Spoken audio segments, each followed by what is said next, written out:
कौमी असम्बली का इजलास आज सुबह 10 बजे होगा। इफ्तिताही इजलास में 9 मुंतखब अरकान हल्फ उठाएंगे। सदर की तरफ से इजलास बुलाने के लिए इंतजार किया गया।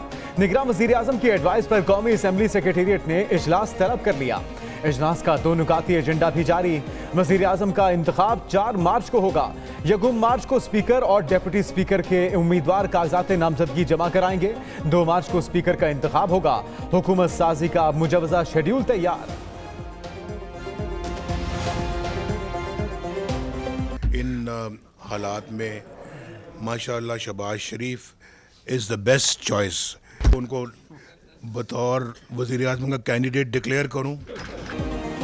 वज़ीर आज़म के लिए शहबाज शरीफ के नाम की तौसीक। सरदार अयाज सादिक स्पीकर कौमी असम्बली नामजद। नून लीग के मुश्तरका पार्लिमानी इजलास में फैसला। इजलास से खिताब में कायद नून लीग नवाज शरीफ ने कहा, पाकिस्तान को इससे ज्यादा जख्मी कभी नहीं देखा। हुकूमत के 1.5 साल मजीद मुश्किल के हैं, फिर कामयाबियों की तरफ जाएंगे। हमारी हुकूमत जारी रहती तो आज G20 में शामिल होते।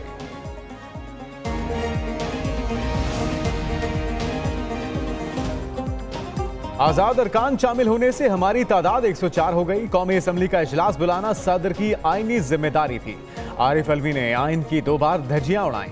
नामजद वजीर आजम शहबाज शरीफ कहते हैं, खैबर पख्तूनख्वा असम्बली आईनी और यहाँ की असम्बली आईनी नहीं। 9 मई वाले मुल्क को दिवालिया कर गए। इत्तेहादियों के ताउन से पाकिस्तान को दोबारा पांव पर खड़ा करेंगे।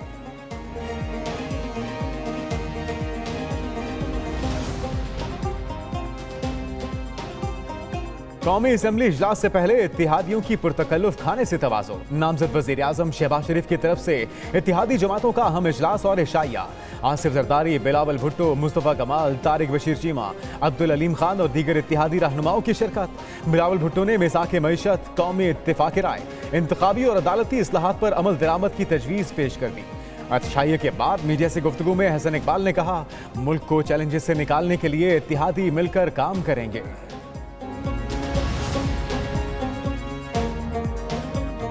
पहले सियासी इस्तेहकाम, फिर बेल आउट पैकेज। बानी PTI ने IMF को पाकिस्तान में मुदाखलत के लिए खत लिख दिया। पाकिस्तान का बेल आउट पैकेज सियासी इस्तेहकाम से मशरूत करने का मुतालिबा। तर्जमान PTI की तरफ से भेजे गए खत में बानी तहरीक इंसाफ ने लिखा, सिर्फ मुंतखब हुकूमत के साथ ही मुज़ाकरात किए जा सकते हैं। IMF और पाकिस्तान के माबैन किसी डील के दरमियान नहीं आना चाहते।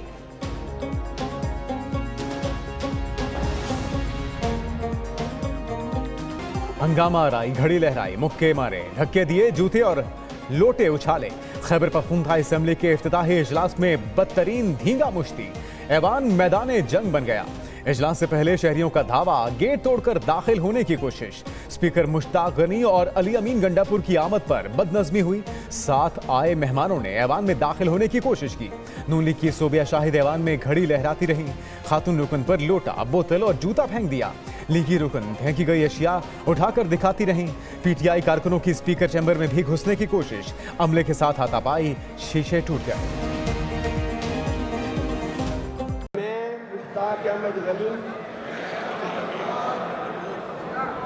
सिद्ध के दिल से हल्फ उठाता हूँ कि मैं खुलूस नीयत से पाकिस्तान का हामी और वफादार रहूंगा। खैबर पख्तूनख्वा असम्बली के 116 अरकान ने हल्फ उठा लिया। हल्फ लेने वालों में मखसूस नशिस्तों पर मुंतखब 5 ख्वातीन भी शामिल। स्पीकर मुश्ताक गनी ने 9 मुंतखब अरकान से हल्फ लिया। ऐवान 145 अरकान पर मुश्तमिल। ख्वातीन की 21 और अकलियतों की 4 नशिस्तें ताहाल खाली। नए स्पीकर और डेप्यूटी स्पीकर का इंतखाब आज होगा। PTI ने बाबर सलीम सुवाती को स्पीकर, सुरैया बीवी को डेप्यूटी स्पीकर की उम्मीदवार नामजद कर दिया।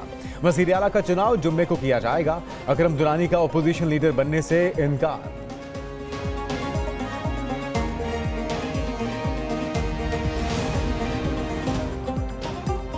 नशिस्तें खतरे में, फैसला महफूज। इलेक्शन कमीशन ने फरीकैन के दलाइल मुकम्मल होने पर सुन्नी इत्तेहाद काउंसिल की मखसूस नशिस्तों का फैसला महफूज किया। चीफ इलेक्शन कमिश्नर ने सुन्नी इत्तेहाद की मखसूस नशिस्तें ना लेने के मुतालिक खत दिखाया। कहा, सरबराह सुन्नी इत्तेहाद काउंसिल ने खत 26 जनवरी को लिखा, आप क्यों जबरदस्ती उन्हें मखसूस नशिस्तें दिलाना चाहते हैं। अली जफर बोले, सुन्नी इत्तेहाद ने PTI को खत का नहीं बताया। नून लीग, पीपल्स पार्टी और JUI के वकला ने कहा, सुन्नी इत्तेहाद ने तरजीही फहरिस्त नहीं दी, उसे मखसूस नशिस्तें नहीं मिल सकती। रिजर्व सीट मेरिट बेस्ड होती है। ये अगर इन लोगों के पास जाएगी तो ये उन लोगों में खैरात समझ करके बांटेंगे जिन औरतों को इन पॉलिटिकल पार्टीज ने अपने प्रायोरिटी लिस्ट में भी कभी इंक्लूड नहीं किया था। मखसूस रिश्तें ना मिली तो सुप्रीम कोर्ट जाएंगे। रहनुमा तहरीक इंसाफ बैरिस्टर गौहर कहते हैं सुन्नी इत्तेहाद काउंसिल के खत में कहीं नहीं लिखा मखसूस नशिस्तें नहीं लेना चाहते। पीटीआई के हिमायत याफ्ता अरकान सुन्नी इत्तेहाद में गए, मखसूस नशिस्तें उन्हीं को मिलेंगी। अली जफर बोले आइन को तब्दील नहीं किया जा सकता, पीटीआई अरकान को आइन के मुताबिक हिस्सा देना ही पड़ेगा। यह आइन शिकनी हुई तो सदर, स्पीकर और डिप्टी स्पीकर का इलेक्शन भी मुतनाज़े होगा।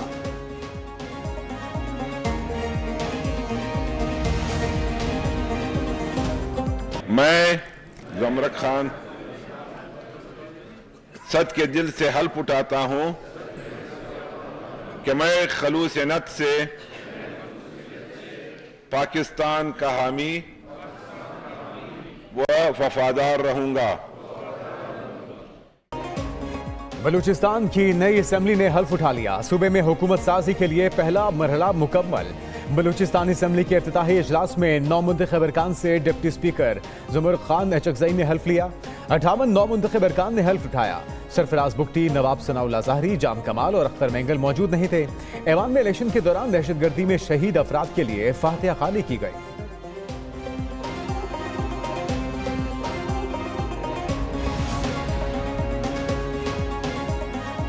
पंजाब असेंबली ने एक माह का बजट मंजूर कर लिया। मरियम औरंगजेब ने 358 अरब रुपए का तखमीना पेश किया। रकम यकम से 31 मार्च तक सरकारी अखराजात की अदायगी के लिए खर्च होगी। मुस्लिम लीग नून की रुकन ने कहा कि अस्पतालों में दवाओं के अखराजात और बिजली के बिल अदा करना है। जज साहिबान की तनख्वाहें भी वाजिबुल अदा हैं। स्पीकर मलिक अहमद खान ने एक माह के बजट के लिए तहरीक ज़ाब्ते के मुताबिक करार दे दी।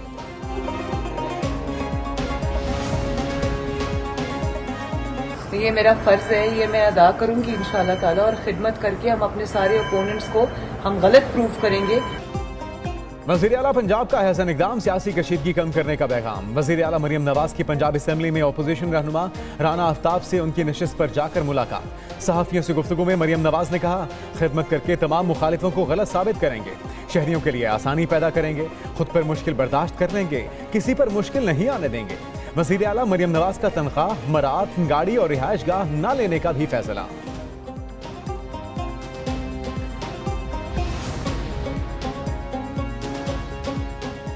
Army chief general Syed Asim Munir से एएसपी सैयदा शहरबानो नकवी की मुलाकात। निडर पुलिस अफसर शहरबानो ने लाहौर में खातून को मुश्तिल हुजूम से बाहिफाजत निकाला। ISPR के मुताबिक आर्मी चीफ ने पेशा वाराना महारत पर एएसपी शहरबानो की तारीफ की। इस्लाम के हुस्न सलूक और एहसान के अबदी पैगाम पर रोशनी डाली। शहरियों के तहफ़्फ़ुज़ के लिए कानून नाफिज करने वाले इदारों की कुर्बानियों को सराहा। कहा मनमानी कार्रवाइयां माशरे के नुक्ता नज़र को कमजोर करती हैं। ये तो हमने आगे आगे 7 वोट आपको दिए और उस 7 वोट देने की वजह से जो हमारा वोट बैंक था वो नाराज भी हुआ और इस बार वो हमें उसने वोट भी नहीं दिया। मुस्तफा कमाल के बाद गवर्नर कामरान टेसोरी की मुबैना ऑडियो भी ली। मुबैना ऑडियो में गवर्नर सिंध ने कहा पीडीएम का साथ देने पर मुत्तहिदा का वोटर नाराज हो गया। पहले 7 सीटें मिली थी, वोट वही वोट बैंक था। हालिया इंतखाबात में एमकेएम को वोट नहीं मिले। हुकूमत में शमूलियत के बदले सिर्फ एक वजारत मिल रही है। सिंध में गवर्नर भी वो अपना ला रहे हैं। गवर्नर के तर्जुमान ने कहा लीक ऑडियो में आवाज कामरान टेसोरी के होने की तस्दीक। कहा कुछ चीजों को एडिट करके सियाक व सबाक से हटकर बयान किया गया।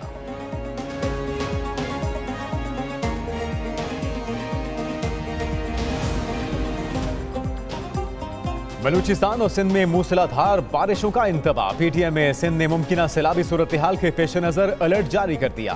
आज और कल बलूचिस्तान और सिंध में तूफानी बारिशों का इम्कान। बलूचिस्तान में तेज बारिशों की वजह से सिंध से सैलाबी रैला गुजरने का खदशा। उधर कराची में आंधी और तेज बारिश की पेशगोई पर शहर में रेन इमरजेंसी नाफिज।